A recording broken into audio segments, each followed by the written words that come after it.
Bismillahirrahmanirrahim. Assalamualaikum warahmatullahi wabarakatuh. Pada kesempatan kali ini kita akan masuk materi yang kedua dari sesi UAS, di mana kita mempelajari kembali tentang market equilibrium pada pasar kompetitif atau pasar persaingan sempurna. Dan sekedar review bahwa pada pertemuan sebelumnya atau pada sesi sebelumnya telah kita bahas mengenai konsep dasar daripada equilibrium.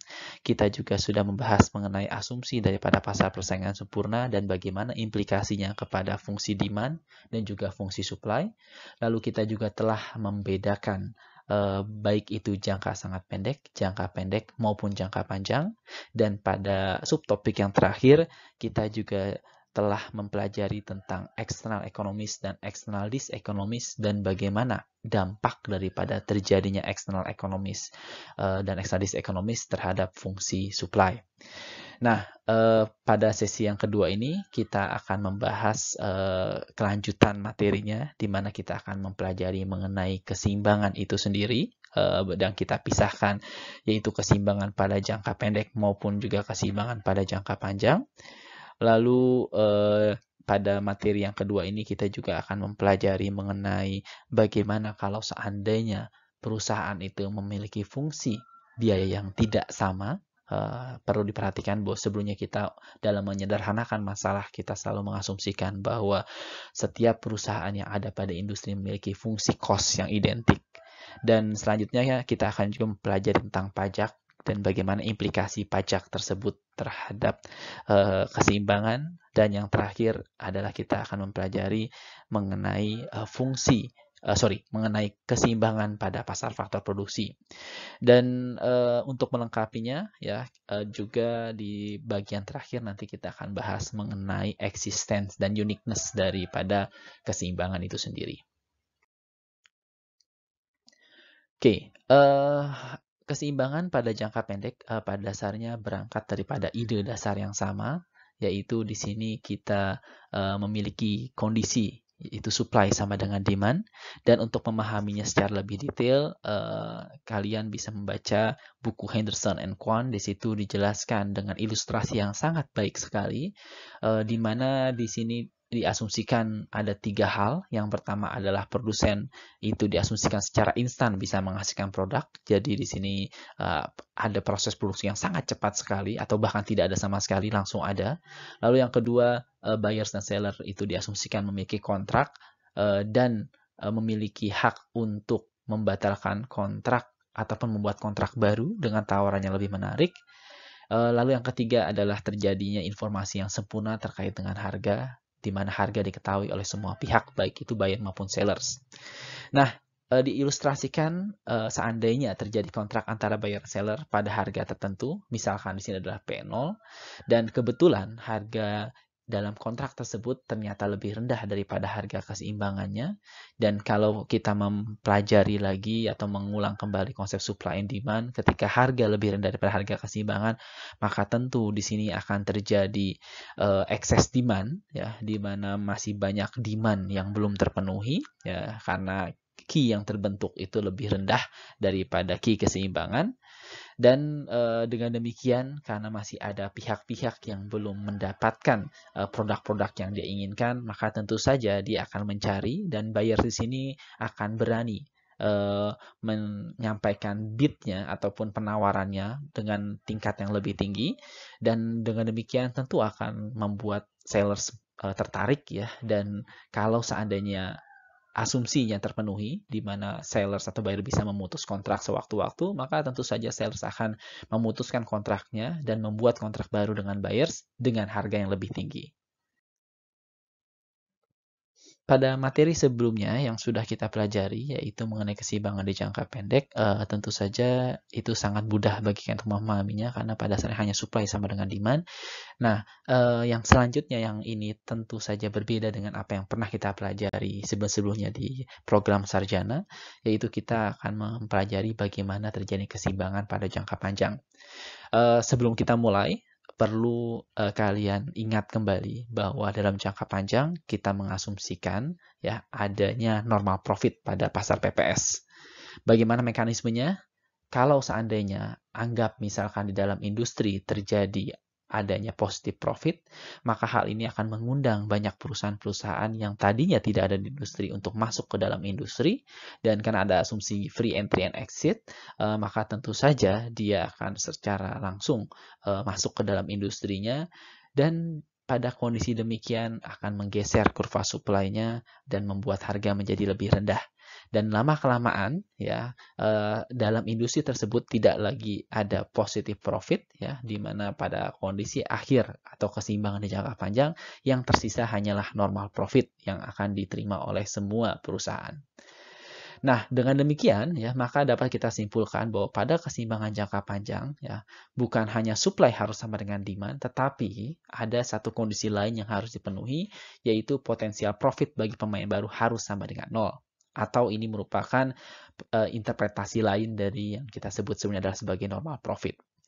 Nah, oleh karena itu, kalau seandainya kita modelkan konsep di atas ke dalam fungsi matematika, maka kita akan punya di sini total supply adalah SP, yaitu perkalian daripada N dikalikan dengan supply dari masing-masing perusahaan, dan total demand adalah D sama dengan D fungsi daripada price. Ini sudah kita bahas pada pertemuan sebelumnya. Dan satu lagi asumsi yang harus dipenuhi adalah bahwa profit harus sama dengan 0, dan kita tahu bahwa total revenue adalah P dikalikan dengan SI, dan total cost adalah P dikalikan dengan SI. Dan dengan demikian fungsi profit dapat kalian lihat pada slide. Nah, kalau seandainya kita mengasumsikan bahwa output per perusahaan itu kita notasikan sebagai KI, ya, dan otomatis KI ini akan disuplai oleh perusahaan tersebut, dan ini kita notasikan dengan SI, maka dengan demikian, kalau kita coba hubungkan dengan fungsi supply di agregat, tentu saja SI akan sama dengan S dibagi dengan N. Dan kalau pada persamaan sebelumnya kita sudah punya bahwa profit itu sama dengan 0, yang merupakan selisih dari total revenue dengan total cost, atau bisa juga kita tuliskan bahwa total revenue sama dengan total cost ya, dan bisa kita rearrange persamaan menjadi P sama dengan PSI dibagi dengan SI. Oleh karena itu, pada kondisi demikian kita dapat mengetahui bahwa pada jangka panjang ya, kita tahu dipengaruhi oleh demand, dipengaruhi oleh supply dari masing-masing perusahaan. Ingat di sini kita menggunakan SI bukan S. Lalu dipengaruhi juga oleh harga, dan terakhir juga dipengaruhi oleh jumlah perusahaan yang ada pada industri. Nah, perlu diperhatikan juga bahwa yang baru saja kita bahas, yang kita turunkan di sini kita asumsikan bahwa setiap perusahaan memiliki kurva biaya yang sama atau kita kenal dengan namanya identik, dan di sini kita asumsikan juga tidak ada eksternal ekonomis, di mana kita sama-sama tahu bahwa eksternal ekonomis ini jikalau ada maka tentu akan mempengaruhi fungsi supply yang dimiliki. Oke, secara grafis keseimbangan jangka panjang juga dapat diilustrasikan seperti yang dapat kalian lihat pada slide. Di sisi kiri ini kita akan membahas mengenai kondisi di perusahaan di mana terdapat fungsi ataupun kurva marginal cost dan average cost untuk perusahaan, dan karena kita memiliki asumsi bahwa fungsi biaya yang dihadapi oleh perusahaan di dalam industri adalah identik, jadi semuanya sama, maka ini merepresentasikan semua perusahaan. Sementara itu di sisi kanan, di sini kita membahas adalah supply dan demand pada level industri, di mana kalian bisa lihat bahwa ada beberapa kurva supply yang nanti akan kita bahas secara lebih detail. Kembali kepada sisi perusahaan, di sebelah kiri, di sini kita tahu bahwa keseimbangan di perusahaan pada PPS ya itu terjadi pada saat price sama dengan MC. Dan di awal perkuliahan kita hari ini sudah kita jelaskan juga bahwa ada klausul tambahan yang harus kita gunakan, yaitu tercapainya zero profit, dan pada kasus perusahaan hal itu tercapai pada saat price itu sama dengan minimum daripada average cost-nya atau berada pada titik yang saya lingkari ini. Nah, pada sisi supply demand di industri ya, di sini ada kurva supply S, di mana kurva supply S itu hanya mencakup supply aktual, yaitu supply yang barangnya memang sudah ada di dalam industri, dan tidak mencakup supply potensial, di mana supply yang mungkin saja terjadi ketika terdapat positive profit dan pada akhirnya mengundang banyak perusahaan baru untuk masuk ke dalam industri. Nah, karena pada kurva S ini kita masih memiliki positive profit, maka dengan demikian akan ada banyak perusahaan baru yang akan masuk dan implikasinya adalah kurva supply kita akan bergeser ke S aksen. Ya. Nah, pada kondisi S aksen ini kalian bisa lihat bahwa kita memiliki harga yang lebih rendah dan dengan demikian ya kalau kita kembali kepada sisi kirinya atau membicarakan mengenai perusahaan, kita kembali kepada normal profit. Nah, jika total supply ya yang kita gunakan di sini bukan hanya mencakup supply yang aktual, namun juga kita mempertimbangkan atau memasukkan komponen supply yang potensial, maka kita bisa menggambarkan kurva supply jangka panjang yang ditunjukkan oleh S star ya, di mana di sini pada dasarnya akan menunjukkan bentuk kurva yang hanya horizontal. Kenapa? Karena ini menunjukkan bahwa setiap ada positive profit akan ada perusahaan yang masuk dan pada akhirnya supply akan kembali kepada posisi normal profit dan kondisi sebaliknya ketika terjadi negatif profit ya maka akan ada banyak atau beberapa perusahaan yang akan keluar dari industri dan ini akan mendorong ke kiri kurva supply dan pada akhirnya kita akan kembali lagi kepada normal profit. Dan inilah kurva supply pada jangka panjang. Nah, pembahasan selanjutnya ini hanyalah gambaran sederhana bagaimana sebenarnya kalau kita memiliki kondisi yang berbeda dari asumsi kita sebelumnya, yaitu perusahaan kita asumsikan tidak memiliki biaya yang identik. Misalkan kita memiliki dua kelompok perusahaan, ya di sini di buku kalau kalian dibaca itu ada 100 perusahaan, 50 kelompok 1, 50 kelompok 2, di mana dua kelompok perusahaan itu punya struktur biaya yang berbeda. Yang satu yang ditunjukkan sebelah kiri, yang saya lingkari ini adalah untuk perusahaan dengan struktur biaya yang efisien, di mana biayanya sangat murah sekali atau rendah sekali. Dan di sisi satu lagi di sini menunjukkan untuk perusahaan-perusahaan yang memiliki biaya yang cukup tinggi. Apa yang terjadi kalau ini berlaku di dalam ekonomi ya, maka otomatis ya kita akan memiliki kurva supply yang kurang lebih ada di sisi paling kanan ini. Ya, kalian bisa lihat di sini ya, pada saat kita memiliki demand yang bervariasi, bisa di D1, D2, D3, D4 dan D5, maka kita bisa rumuskan di sini bahwa kalau seandainya demand yang terjadi adalah D5, maka tentu saja ya kedua kelompok perusahaan ini tetap ada dalam industri. Namun, pada kondisi demikian, perusahaan-perusahaan pada kelompok pertama yang memiliki struktur biaya yang lebih murah, dia akan mendapatkan positive profit. Sementara itu, perusahaan-perusahaan yang tergolong kepada kelompok perusahaan dengan struktur biaya yang tinggi, maka dia hanya mendapatkan normal profit. Dan kalau seandainya demand-nya itu berubah dan dia berada pada posisi D1 di sini, maka apa yang terjadi?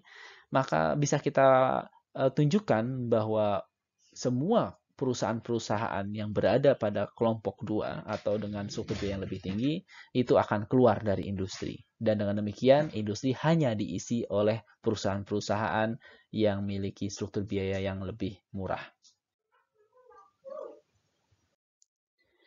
Selanjutnya, kita bisa menelaah gambar yang tadi baru kita bahas dengan kondisi real. Kapan sebuah perusahaan bisa memiliki struktur biaya yang jauh lebih murah dibandingkan yang lain? Sebuah ilustrasi yang sangat bagus pada buku Henderson and Kwan, di mana dikatakan dalam textbook tersebut bahwa perusahaan yang memiliki struktur biaya yang sangat murah itu bisa saja dikarenakan mereka menguasai sumber daya yang langka. Dicontohkan di sana adalah fertile land atau tanah yang subur. Dan saya sedikit menambahkan sini adalah contoh lain yaitu lokasi yang strategis. Kalau seandainya ya kita akan asumsikan di sini ada 3 pihak ya. Pihak pertama adalah perusahaan yang memiliki struktur biaya rendah, pihak kedua adalah perusahaan kedua yang memiliki struktur biaya yang tinggi, dan pihak ketiga adalah pemilik kapital yaitu lahan yang kita bahas tadi. Kalau misalkan ada perusahaan pertama yang dia menempati lokasi yang strategis misalkan di sini dan dia sewa kepada pemilik lahan tersebut, dan kalau seandainya ya perusahaan kedua mengetahui hal tersebut, maka tentu saja perusahaan kedua ini akan berupaya untuk menguasai lahan yang dimaksud.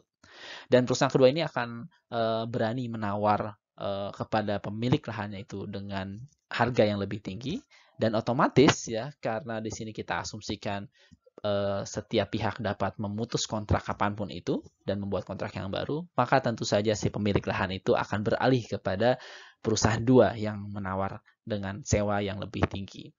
Nah, karena perusahaan satu tidak mau kehilangan, maka tentu saja dia akan menaikkan tawaran sewanya.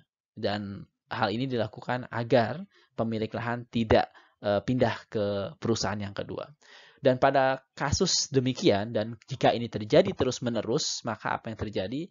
Maka sesungguhnya nanti yang terjadi adalah bahwa harga sewa yang terbentuk itu akan menjadi mahal dan akan mendorong ke atas biaya daripada perusahaan yang bersangkutan. Dan dengan demikian, maka tidak ada lagi manfaat ya untuk menjadi produsen dengan biaya yang lebih rendah. Nah, dari sinilah bisa kita tunjukkan bagaimana kondisi biaya yang berbeda dan bagaimana kalau seandainya kita kaitkan dengan sewa, dan sudah kita bisa simpulkan bahwa kalau kita anggap semuanya adalah perfectly kompetitif ya, dan ada keleluasaan bagi semua pihak untuk memutus dan membuat kontrak baru, maka kesimpulan akhirnya adalah tidak akan ada lagi manfaat menjadi low cost producer, dan akhirnya adalah kita akan menemukan semua kembali kepada kondisi biaya yang sama. Aspek lain yang akan kita bahas pada kesempatan kali ini adalah terkait dengan pajak. Ya. Dimana kalau kita kembali kepada pembahasan pajak pada program sarjana, kita mengatakannya adalah sebagai topik incidence of tax, ya, atau tax incidence. Nah, di situ kita banyak fokus kepada ke mana beban pajak itu lari, apakah ke produsen atau ke konsumen. Pada pembahasan kita kali ini, pendekatannya agak sedikit beda. Kita akan membahas lebih kepada struktur persamaannya, bagaimana implikasi daripada penerapan pajak itu kepada fungsi biaya, dan pada akhirnya adalah kepada keseimbangan. Nah, sebelum kita lebih jauh membahas tentang pajak ini, perlu diperhatikan bahwa pajak dalam buku kita asumsikan sales tax itu bisa berbentuk spesifik atau misalkan rupiah per unit, atau bisa juga berbentuk ad valorem atau persentase daripada harganya. Misalkan diasumsikan kita memiliki pajak spesifik dan fungsi biaya yang kita miliki adalah sebagai berikut, ya, di mana CI sama dengan PKI ditambah BI tambah TKI. Sengaja saya merahkan di sini untuk menunjukkan disitulah pembayaran pajak spesifik yang saya maksudkan. Dan kalau kita asumsikan perusahaan maksimalkan profit, maka first order condition-nya kita akan dapatkan bahwa marginal cost akan sama dengan price, dan di sini kita akan dapatkan bahwa turunannya ataupun marginal cost ya, di sini turun dari cost adalah marginal cost, itu akan sama dengan P minus T. Dan jangan lupa bahwa syarat maksimum juga harus memenuhi SOC, di mana MC-nya itu harus pada posisi yang naik atau positif. Nah, kalau seandainya kita cari solusi dari persamaan yang tadi sudah kita bahas, ya, di mana marginal cost itu sama dengan P minus T, dan selanjutnya kita asumsikan bahwa supply daripada perusahaan I itu akan sama dengan produksi yang dihasilkan oleh perusahaan I atau SI sama dengan QI, maka bisa kita modelkan bahwa SI adalah SI fungsi daripada P minus T. Dan kalau kita jumlahkan keseluruhan perusahaan, ya, maka otomatis agregat supply-nya akan menjadi S sama dengan sigma I sama dengan 1 sama dengan N, SI P minus T, atau bisa juga kita representasikan dengan S fungsi daripada P minus T. Nah, pada persamaan ini kalian bisa lihat bahwa kita punya sebuah supply yang dipengaruhi oleh selisih antara harga dengan teksnya. Nah, untuk memudahkan pemahaman kita ilustrasikan terlebih dahulu bagaimana kalau seandainya tidak ada teks.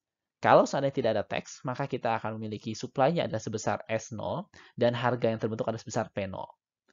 Kalau seandainya diterapkan pajak spesifik dan somehow kita asumsikan bahwa harga yang nanti dibayarkan oleh pembeli itu berupa P0 plus T, ya, atau lebih tinggi daripada P0, maka tentu saja hasil akhirnya adalah supply yang terbentuk akan tetap pada S0.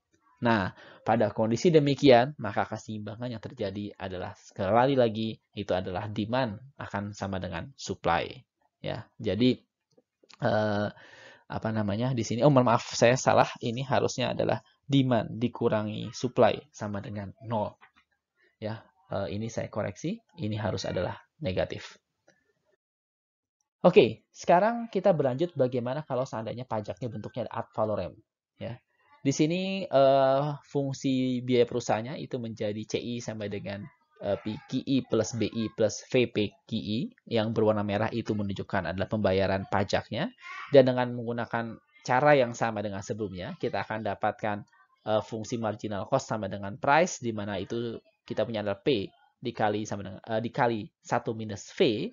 Ya, dan dengan demikian fungsi supply perusahaannya itu merupakan fungsi daripada price kali 1 minus V, dan supply agregat adalah penjumlahan dari semua perusahaan.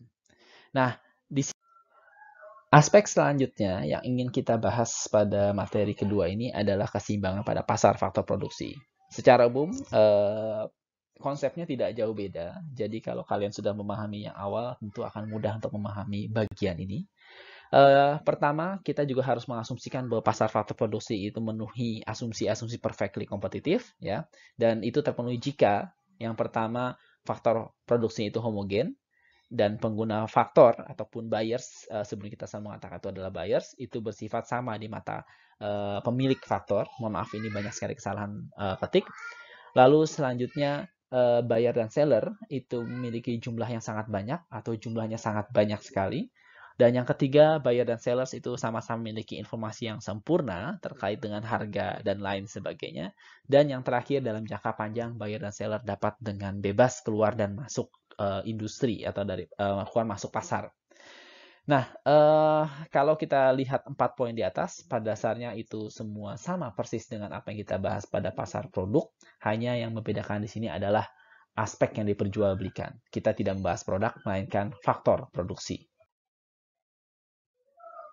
Oke, selanjutnya kita akan membahas mengenai fungsi permintaan pada pasar faktor produksi. Ada satu hal di sini yang harus terpenuhi, bahwa kombinasi input yang optimal itu harus memenuhi kaidah ataupun kondisi di mana harga dari tiap input itu sama dengan marginal produknya. Dan sebenarnya ini sudah kita sempat singgung pada materi produksi, ya, atau konsep produksi pada UTS. Dan di sini pada kasus di mana diasumsikan ada satu produk dan 2 input, ya, maka kita akan memiliki bahwa demand DI1 itu akan sama dengan atau akan merupakan fungsi daripada R1 atau harga input 1, R2 harga input 2, dan price. Dan hal yang serupa juga terjadi pada DI2, ya, di mana DI2 sama dengan fungsi daripada R1, R2, dan price-nya. Nah, kalau seandainya kita asumsikan semua harga itu sifatnya adalah konstan, dan kita menghiraukan adanya variasi input 1 dan input 2, terlepas apapun itu, apakah labor atau kapital, maka bisa kita tuliskan bahwa DI itu akan sama dengan DI yang merupakan fungsi daripada R. Dan secara agregat, maka demand itu akan sama dengan fungsi daripada R. Dan kalian bisa lihat di sini bahwa sesungguhnya kita asumsikan, ya, buyer di sini adalah I, ya, dan di sini kita bisa lihat, ya, bahwa total demand di pasar itu pada dasar hanyalah penjumlahan dari semua demand di level buyer. Nah, selanjutnya bagaimana dengan fungsi supply? Fungsi supply pada pasar faktor produksi itu menjadi cukup unik, ya. Namun kita harus membedakan terlebih dahulu apa jenis input yang kita maksud. Input sekali lagi dapat berbentuk input primer seperti labor and capital, atau juga input antara. Nah, ketika kita membahas mengenai input antara, maka yang kita maksud ini adalah sebuah input yang merupakan output daripada perusahaan yang lain. Oleh karena itu, fungsi supply dari input antara ini pada konsepnya itu akan sama persis dengan konsep agregat supply yang sudah kita bahas sebelumnya. Nah, yang kedua yang membuat hasil analisis kita ataupun pendekatan kita menjadi berbeda adalah kalau kita asumsikan input yang kita maksud sini adalah input primer. Dan ketika kita membahas input primer, maka ada 2 kemungkinan di sini. Kemungkinan pertama adalah rumah tangga itu bersedia menjual semua sumber daya yang dimilikinya pada berapapun harga yang berlaku di pasar. Nah, pada kasus demikian, maka fungsi supply yang akan kita miliki itu hanyalah berbentuk garis vertikal. Nah, di sini kita asumsikan mungkin realnya adalah contohnya misalkan kita punya di sini fungsi labor, maaf, maksud saya adalah input labor, ya. Dan ketika rumah tangga berpikiran bahwa yang penting adalah bekerja, maka pada kasus demikian supply-nya akan berbentuk garis vertikal. Nah, yang kedua, di sini adalah kita mempertimbangkan suatu kondisi di mana rumah tangga itu mempertimbangkan utilitas. Jadi, di sini rumah tangga berpikir-pikir apakah dia harus bekerja ataukah dia tidak bekerja. Di mana utilitas yang dimaksud itu kita asumsikan merupakan fungsi daripada leisure dan income, atau kita bisa notasikan U adalah fungsi daripada T minus W, Y. Y di sini adalah income, sementara itu T minus W itu pada dasarnya adalah selisih antara total waktu yang tersedia dengan waktu yang dihabiskan untuk bekerja, atau itu merepresentasikan waktu yang dihabiskan untuk leisure. Nah, pada maksimisasi kepuasan didapatkan dengan cara kita mengalokasikan waktu untuk leisure dan bekerja, dan pada pembahasan sebelumnya sudah juga dibahas bahwa kondisi yang terpenuhi adalah G1 per G2 sama dengan R, di mana G1 di sini merupakan turunan parsial dari fungsi utilitas yang sudah kita bahas sebelumnya terhadap kondisi 1, dan G2 adalah turunan parsial dari fungsi terhadap kondisi 2. Nah, kita sama-sama tahu bahwa yang namanya income itu adalah perkalian sederhana daripada upah yang berlaku dengan waktu kerja yang kita gunakan. Ya, maka dengan demikian kita punya sini Y sama dengan R dikali W. Dan kalau seandainya kita asumsikan waktu yang kita curahkan untuk bekerja itu adalah supply dari labor atau supply daripada faktor produksi, maka dengan demikian kita punya W sama dengan SI, dan pada kondisi demikian kita akan punya bahwa SI sama dengan fungsi SI yang merupakan fungsi daripada R. Nah, secara agregat dapat dengan mudah kita tuliskan S merupakan fungsi daripada R. Nah, pada persamaan di atas yang kalian bisa lihat pada slide ke-14 ini, sesungguhnya itu mencerminkan sebuah kurva supply yang bisa saja dia berbentuk positif ataupun dia berbentuk negatif. Nah, kapan dia berbentuk positif? Ya tentu saja kalau seandainya ada hubungan yang positif antara upah yang berlaku dengan keinginan orang untuk bekerja. Kalau seandainya ya upah itu naik dan orang semakin ingin untuk bekerja, maka kita akan memiliki kurva supply yang positif. Namun pada kondisi yang lain, di mana rumah tangga itu lebih menginginkan menghabiskan waktu untuk leisure, ya. Nah, pada kondisi demikian kita bisa saja mendapatkan kurva supply yang negatif. Lalu bagaimana keseimbangan terjadi pada pasar faktor produksi? Ya, idenya sama kembali lagi. Supply akan sama dengan demand. Dan pada kasus demikian, ya satu hal lain yang perlu kita juga tambahkan di sini adalah bahwa supply harus sama dengan demand dan harga keseimbangan harus sama dengan marginal produknya. Ingat pembahasan kita sebelumnya bahwa biaya faktor produksi itu harus sama dengan marginal product. Nah, aspek terakhir pada materi kita kali ini adalah kita membahas tentang existence dan uniqueness. Ya, di sini sebenarnya mencerminkan kemungkinan-kemungkinan yang bisa saja terjadi. Pada slide yang ke-16 ini kalian bisa lihat ya, ini adalah existence of equilibrium saya bagi menjadi dua, yaitu kondisi di mana tidak ada equilibrium namun masih tetap memiliki makna secara ekonomi, dan yang sisi kanan adalah kondisi yang mungkin saja terjadi tapi tidak ada maknanya apa-apa secara ekonomi. Pada kasus yang kiri, yang saya box hijau, di situ kita punya di gambar yang pertama di sini, ya, di mana kita selalu punya jumlah supply itu selalu melebihi daripada demand-nya. Nah, pada kondisi demikian, kita tidak akan menemukan equilibrium, dan bahkan ketika harganya 0, ya tetap saja supply lebih besar pada demand-nya. Nah, contoh produk ataupun contoh barang yang kita bahas di sini salah satunya adalah barang yang kita kenal dengan istilahnya adalah free goods, ya. Salah satu di antaranya adalah udara, di mana udara tersedia secara bebas, ya, dan itu sangat banyak melebihi daripada demand-nya. dan di sini supply selalu lebih besar daripada demand dan tidak ada equilibrium. Namun tolong bedakan kalau seandainya kita membahas mengenai oksigen yang sudah ditabungkan dan kita membahas mengenai individu yang sedang mengalami penyakit yang membutuhkan oksigen. Nah, pada kasus demikian, maka gambar ini tidak lagi menjadi relevan. Nah, yang kedua di sini di mana kita tidak ada equilibrium tapi juga memiliki makna adalah ketika kita punya kondisi di mana harga demand-nya itu selalu lebih rendah daripada harga supply-nya. Nah, ini adalah contoh-contoh kasus yang dikatakan sebagai zero production dan ada contoh yang sangat unik dibuat dalam buku Henderson Kwon, yaitu di situ dibahas tentang adanya kotak makan siang dari emas, ya, di mana sebenarnya dari sisi produksi mungkin saja itu bisa dibuat, namun siapa yang mau beli? Itu ide dasarnya. Nah, pada kasus demikian, maka kita tidak bisa mendapatkan keseimbangan. Tetapi ada juga kondisi di mana tidak terjadi keseimbangan dikarenakan demand-nya selalu lebih tinggi daripada supply, ya. Dan pada kasus ini secara ekonomi sesungguhnya adalah meaningless walaupun secara statistik atau matematik mungkin saja terjadi. Kenapa seperti itu? Karena logika sederhananya ketika kita punya demand yang sangat tinggi sekali, maka tentu saja ini akan mengundang banyak perusahaan untuk masuk, ya, dan menyediakan barang yang dimaksud.